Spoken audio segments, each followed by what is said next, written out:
Welcome back to Rich Words Music, where today we're looking at this. It's the Yamaha Revstar Element RSE20 model in this rather fetching shade of neon yellow with racing stripe. And this is a brand new guitar for the year 2022. Yamaha has just released a 3-tiered collection of Revstars to replace the older guitars that have been out for the past 7 or 8 years. And this is one of the Element models, so it's one of the most affordable in the range. And these come in at under $500 or €500, so very much in a very competitive, important and affordable price point. And what I'm going to do in this video is tell you a bit about the specifications and the features of the guitar. Then I'm going to play it in as many different styles and genres of music as I can, just to hear what we can get out of this guitar and these specifications. And at the end I'll tell you how the guitar feels, how it plays, and whether or not I think it's going to be worth your money at the end of the day, so stay tuned for that. Okay then, let's talk about the specifications of the guitar. So under that outstanding neon yellow finish we have what is a mahogany body, and it's actually a chambered body too, so there's a lot of holes being cut out of it effectively in different parts of the body. There are various pictures of this chambering process available on the Yamaha website, so I will put some links down there so you guys can see them, and I'll see if I can blend one or two in here as well, because that might be quite nice too. On the front then, it's quite stripped back, quite pared down. The Revstars are simplish rock and roll machines. We have two VH3 Yamaha humbuckers here, we have a master volume and a master tone control and a 3-way switch. But that's not all, because we have a push-pull tone pot here. When you pull this up, you operate what Yamaha call the dry switch, and this is a high pass filter, so what it effectively is doing is taking out some of the low end from your tone. So what that can effectively do is kind of give you a bit more high end, a bit more clarity, and a bit less low end when it comes to kind of some of those woollier humbucker tones. It's not a coil split, but it might have some similar tonal properties to that, so listen out for that in the playing samples. We have a smallish scratch plate here and a tune-o-matic bridge and a stop bar tailpiece. Now if I flick the body over to the back there, you can see that we have a rather nice tummy cut there.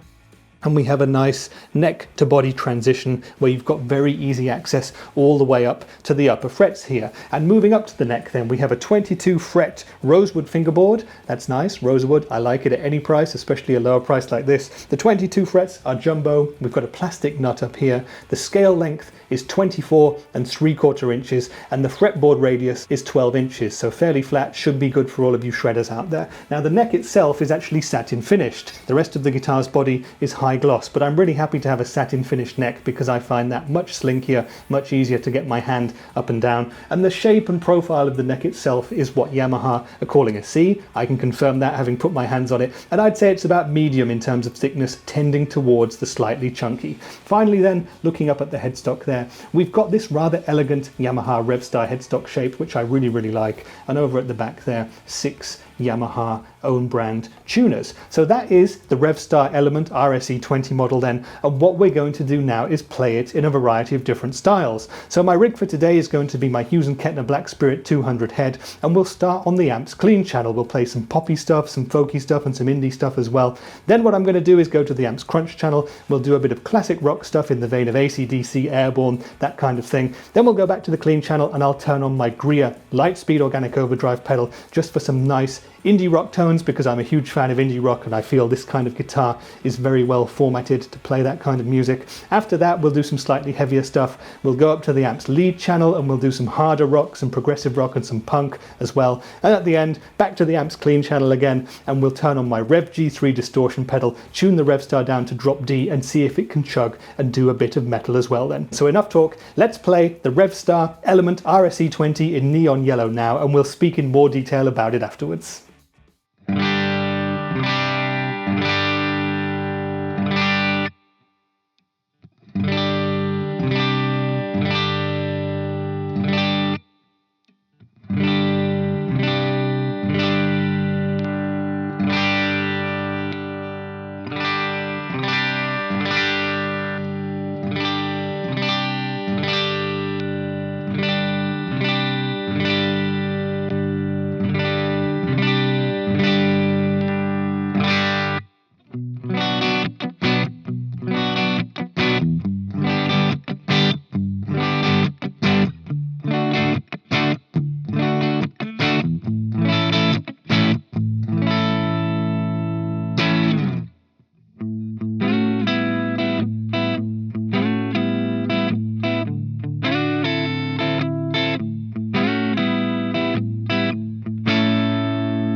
Okay then, so that was the Yamaha Revstar Element, and I hope you enjoyed the playing and the tones. Now I think when a lot of people see a mahogany double humbucker equipped guitar like this, they automatically think of Les Pauls and Les Paul tones, but that would be something of a mistake with this guitar, because the Revstar is its own thing. It might look a little bit like a Les Paul, it might sometimes sound a bit like one as well, but it is its own guitar model. So it does do the Les Paul ballpark, but it also does Strat, Tele and SG ballparks, but it's not any of those guitars either. A Revstar is a Revstar, and I think it would be cool if we all started thinking of it as being its own unique model, worthy of its own name in the guitar pantheon. But there we go. I was very much able to get a very wide range of tones out of this instrument. So combining the Yamaha humbuckers with the dry switch there, I really thought that I got a lot more tones than I had any right to be able to get, and I hope you agree after what you've just heard. And I do just want to say a quick thank you again to Yamaha Germany and Peter and everyone there for sending this guitar out for me to make the video. Thanks guys, I'm very happy about it.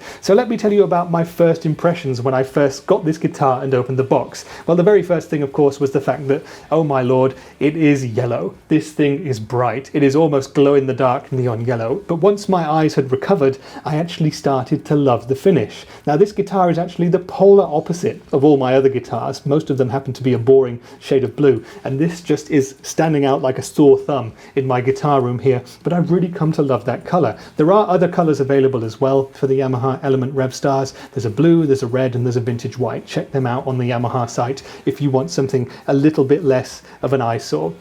But that's what I first thought when I picked up the guitar, and I was also struck a little bit by the weight, because I'd been reading about how the body is chambered and I thought this would be a really lightweight guitar to pick up, but it's actually not. It's actually fairly hefty. It's not overly heavy or anything like that, but it comes in at 3.58 kilograms, which is 7 pounds 14, which is just a little bit more than I'd thought. Again, not a problem weight. It's a very nice weight. I just expected it to be perhaps a little bit lighter. And also because of the chambering, when I first strummed a chord, I'm not sure how well that's coming across on the microphone, but this has a really nice acoustic strumming sound, much louder than a standard solid-bodied acoustic, quieter than an acoustic guitar of course, but very nice nonetheless. A perfect sofa strumming guitar, I think. It has a really nice tonality to it. So those were my initial feelings on the guitar, and as I plugged it in and started to play it, I started to get a feeling about the playability and the build quality of the instrument. And I do have to say that for under $500 or €500, in terms of the build quality, this guitar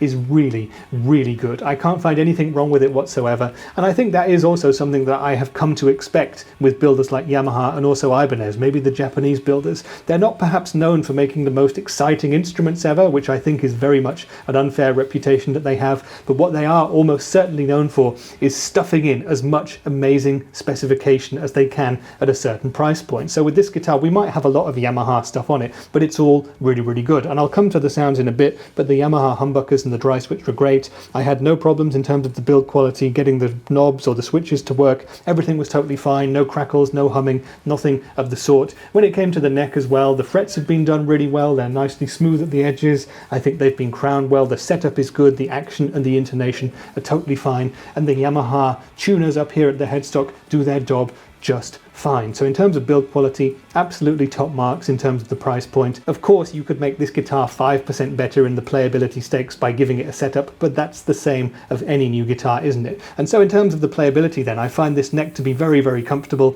It's a tiny bit chunkier than some of the more modern profiles that I've been playing a lot recently, but it's a lovely satin finish, really smooth and easy to get up and down. And because the frets have been so well done, no problems whatsoever. This guitar was a joy to play straight from the off. And once again, bonus brownie points for the rosewood fingerboard there, because I really like that. And now we come to that other crucial aspect, which is the tones. How good does the Revstar Element sound? And I have to say that you've heard the sound samples, and I hope you agree with me, but I think this guitar sounds great for pretty much everything I did with it. Now, it is the most affordable of the Revstars. It does have Yamaha's cheapest humbuckers in it, but it did do a really, really good job, and particularly in combination with the dry switch. When we started for the clean stuff, I thought we got some nice, jazzy, warm, quite bass-heavy tones, but we were able to alleviate that by switching the dry switch on, and that gave us a much brighter top end. That gave me a much more chimey, almost sparkly sort of a sound. And so in terms of clean tones, we were very versatile here. It did all the pop stuff, it did the country stuff quite well, it did everything that I could have asked for it, and a little bit more as well.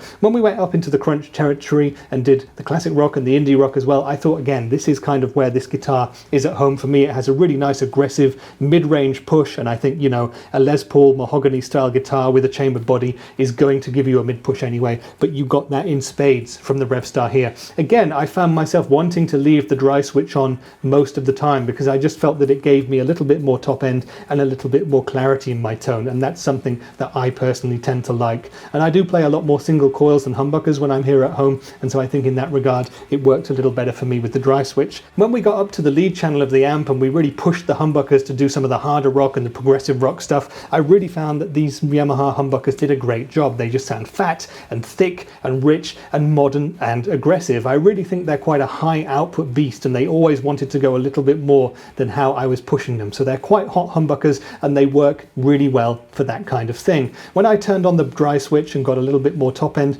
it thinned out the sound a tiny bit, but I actually love that clarity, and I hope that you can hear from the samples that the differences you get between having the dry switch off and on are both very usable. It's just different flavors of the same great tones. Once we got up to the metal section and I went down to drop D, I thought perhaps we were losing a bit of clarity on the humbuckers, and again, the sound samples with the humbuckers on and with the dry switch activated too. And for me personally, if I was going to be playing metal, I think more often than not I would have the dry switch activated just to keep those lower chugging notes a bit more clear, to hear the whole chord, to get the chugs a bit tighter. But that's my personal taste, and yours may vary. Everything from totally clean through to full-on Rev G3 madness, I thought the Revstar handled very well indeed, and I rate it very highly in terms of its tones. All that said then, who is the Revstar actually for, and what's the competition for it? What else is out there that you could buy at similar price points and that gives similar performance? Well, I think the Revstar is an interesting one, you know. I feel like it is its unique guitar model, and if you've got a Les Paul and a Tele and a Strat, you might want to consider adding a Revstar to that lineup because it gives its own thing. I really think these guitars are also workhorse instruments. It's a one guitar fits all sort of a job. You could take it and do anything with it, and I think it is built to cover as many musical bases as possible. And there are in that sense quite a few competitors to this guitar at different price points as well. Now, in terms of competition at the $500 or €500 price point, I feel that the Revstar is primarily looking at Epiphone as its main competitor. You've got modern day Les Paul and SG models that tend to also have coil split capabilities, so they're very versatile, similar in terms of weight and design, often with two humbuckers as well, so you get that wide tonal palette. You get that Epiphone modern headstock, which is definitely an advantage for some people, and I think in some ways Epiphones are going to be stiff competition, but again, I think you'll be hard pushed to find one for the €500 or dollar price point that really matches up to the Revstar Element. There are also, of course, plenty of other guitar companies doing this kind of pickup, this kind of guitar body shape. There are brands like Reverend, for example, which are more expensive, but down at this price point you can sort of look at something like maybe a Gretsch Streamliner, or maybe something a bit weirder from the likes of Dan Electro. Really go down to a local dealer that has Revstars and try them out against some of the others and see what you can find and see which works best for you. But in terms of the Revstar, in terms of this specific guitar, it's really built in a way that I think it's going to be well suited to everybody. Now, if you wanted to spend a bit more money, of course, you could move up a notch, or indeed 2 notches on the 2022 Revstar scale. So we've got the Element here for about $500, pay $200 or $300 or euros more, and you can go up to the Standard range, which is also built in Indonesia, but has higher specifications. It has, on paper, better humbuckers. It has carbon fiber in the neck to kind of reinforce it. It comes with a decent gig bag, and it has 5-way switch and a focus switch, so more tonal options too, and just generally better pieces of wood have been used in the construction as well. At least we can assume that.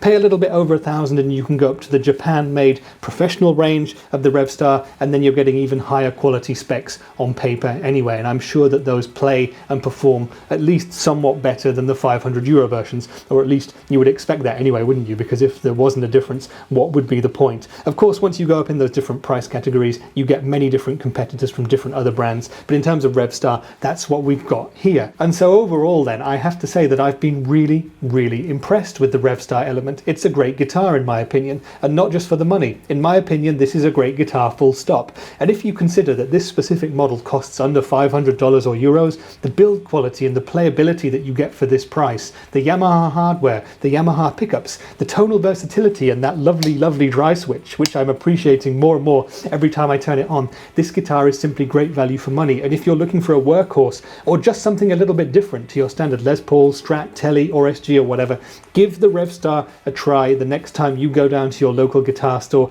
and run it up against some of those classics. And who knows, maybe in a few years' time, these Revstars are so good that they'll be spoken about as their own kind of standard model, and people will say, yeah, I've got a Les Paul, a Tele, and a Revstar, because that might just be the way it'll go. I think it's a really great instrument. Personally, if Yamaha had sent this one to me in Swift Blue instead of neon yellow, it would be a very hard job for them to prise that guitar out of my hands, because I love blue guitars. You'll know if you love my channel. And what I'm also really interested to do in the future now is check out the other guitars in the new Revstar range. If this is that good for under €500, how good is the Standard going to be at around 800? And how good is the Japanese-built professional model going to be at €1,200? Yamaha, if you're watching this, let's try and organise it so I can try all 3 of them out and try and give people who watch this channel a more informed opinion later on, because I'm really interested to see just what the limit is when it comes to these Yamaha Revstar guitars. Okay then, I hope that this video has answered all of the questions that you may have about the Revstar Element, but if you've got anything else that you'd like to know or any comments, please shoot them down there, and I look forward to starting a discussion with you guys. And if you're still around, consider giving me a like and a subscription, like this video, share it with your friends or whatever, because it really does help me, and it helps build the little Rich Words music community that we're starting to build here. You can see some rather nice similar videos if you're interested in that kind of thing right here, or if you want to subscribe to me, you can do that by clicking about there. But that's been it for today's video. I've been Rich for Rich Words Music, and I'll see you in the next one. Bye for now.